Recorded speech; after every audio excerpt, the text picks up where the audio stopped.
Well, hi. You're watching another $20 comic budget haul video. The only comic haul video with a Fin Fang Foom stamp of approval.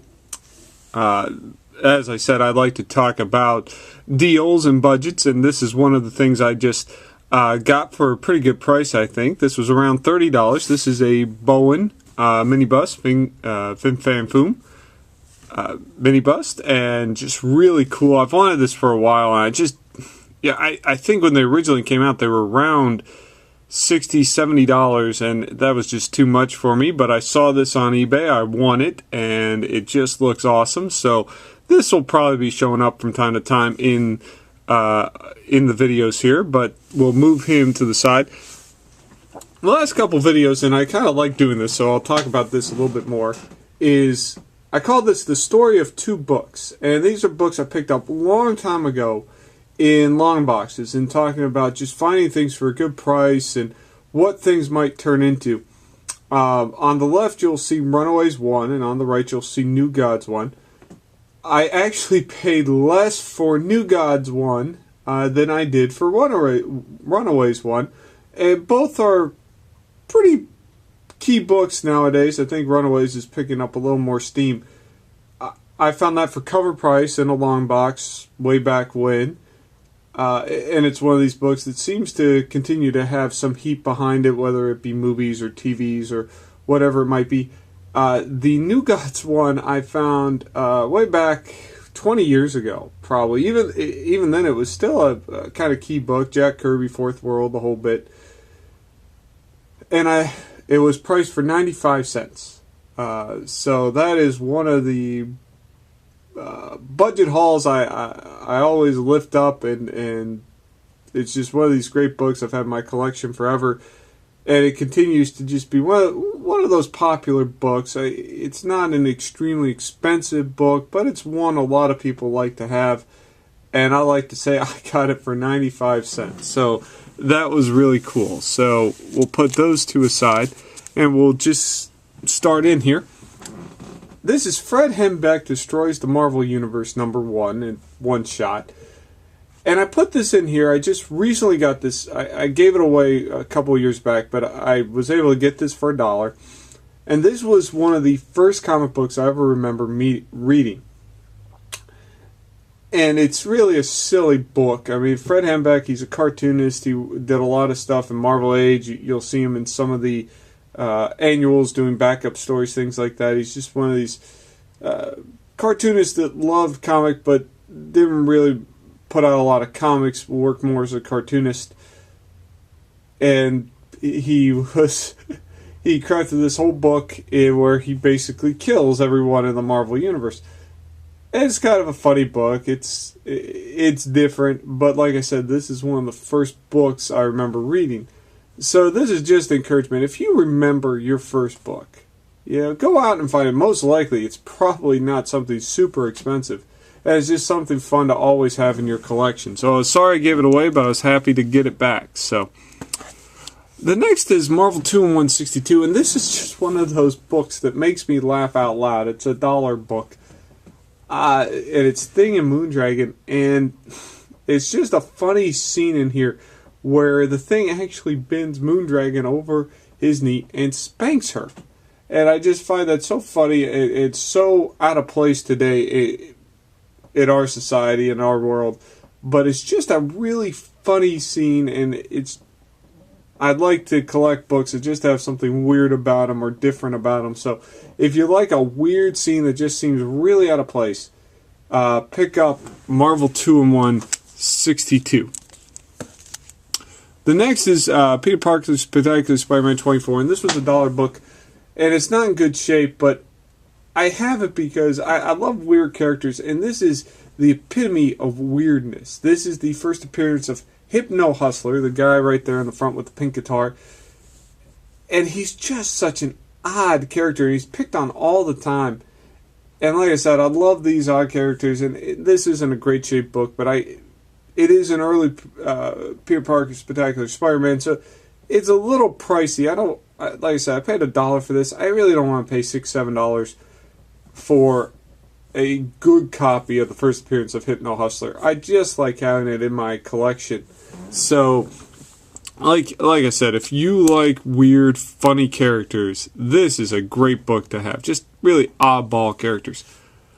Next, this is just a fun character. This is Godzilla number 7, first appearance of Red Ronin, the big robot there on the cover.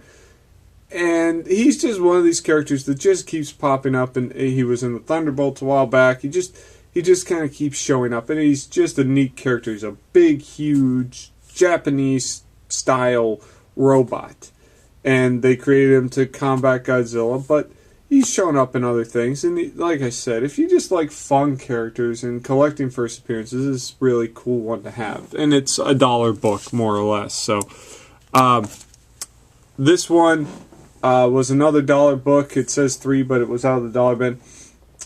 And this is Machine Man Limited Series number 2, and this is first appearance of Iron Man 2020. And just interesting character in the fact that he's not your typical Iron Man. This is one of Anthony Stark's descendants, Arno Stark, and he just has a different sense about him. He's I think he actually kills Blizzard. I know he kills Blizzard. He comes back in time. Blizzard tries to take him out. Think he's Iron Man. Tries to take him out. He kills him. It's just a different character, different cat altogether. And he showed up recently in the Avengers storyline there. If you like Iron Man, this is really a cool book to have, and he's really a cool character, and it's kind of an undervalued book. He's popped up a lot, but really hasn't garnered a lot of attention. But like I said, $1 book there. This is another $1 book. This is Hitmonkey, and again, I like characters, but this is a Hitman monkey, and I can't imagine it hasn't really turned into much. He was a build-a-character for one of the Marvel Legends lines recently. But other than that, I haven't seen him pop up much. He might have been in Deadpool, I remember reading. Maybe not. I can't remember. But he hasn't popped up a whole heck of a lot. But cool character. And like I said, it's a monkey. People love monkeys. People love Hitmen. So sooner or later, you would think this character is going to catch on. This is Marvel 2-in-1. Annual 6. I've seen this pop up a few different places. This is a $1 book. And with the death of Steve Rogers storyline and different things, there's a belief that this character, American Eagle, which is his first appearance here, might have a place in the Captain America title somehow. I'm not sure. He's kind of a stereotypical. They revamped him back in the Thunderbolts. Maybe 7-8 years ago. Kind of stereotypical guy, has a big headdress and everything, and but different character, neat character. Again, people think it might turn into something. I don't know, but worth checking out. And here are just some undervalued books, I think. And this one I got for $2, I think. And this is Mutant X number 1, and this is where Havoc goes into an alternative timeline. Storm's a vampire, the Beast is different, Angel's still Archangel. Really neat idea and concept. They wanted to restart XFactor, and they redid it in such a way that it was unlike any other X book. And, it didn't run terribly long. I want to think maybe 2-3 years. But this was a big book. This was a popular term when it happened. And like I said, you can find this for $2, $3. If you're an X-Men fan, this is just a neat part of history to have, and really a cool book. So, worth picking up if you can find it. Next, I got this for $3 online. Maybe $4.50 including shipping or something. $5 including shipping. This is the Hood number 1, of course, first appearance of the Hood. Interesting series, interesting character, has shown up a lot. Sooner or later, who knows what might happen with this character. He's very popular among creators and also fans. And with the Doctor Strange movie coming out again with this turn towards supernatural, you got to ask what characters might work. And I believe he has connections to Dormammu, which is a big Doctor Strange villain. So he may show up. I don't know, but worth picking up if you don't already have it. And this is Hulk #1. This is the variant cover. Got this for $4. First appearance of the Red Hulk. Shows up all the time. It's amazing how cheap these books go for. Probably because there were a lot of them made. But again, has become a major character in the Marvel Universe. Part of the Thunderbolts. And of course, General Thunderbolt Ross is the Red Hulk. Sorry, spoiler alert. But maybe worth picking up if you like key Marvel characters. He's becoming a bit of a key character. So, and still fairly cheap to get. And this is another undervalued book. This is Marvel Comics Present number 72. I got this for $2, I think. This is the Weapon X storyline. This is where we get some of the first glimpses of Wolverine's origin. You know, if you're a Wolverine fan, this is a must-have book, probably must-have line series here. But just a neat book to have, and like I said, this was very expensive right after it first came out, because this was real before Origin and everything else. This is one of the few glimpses we really had, concrete glimpses we had of Wolverine's past. So it talks about how he got his adamantium and everything like that. It really explores the whole Weapon X storyline. Like I said, you're a Wolverine fan or an X-Men fan or just a comic book fan in general, this is really a landmark storyline and great to have. So I believe it was Barry Windsor Smith too, so cool art. You know, here's another dollar book, and this is one of my hunches, and this is Power Pack #1. And with Disney, of course, Big Hero 6 coming out, I think there's a trailer out now for it. Family-friendly books.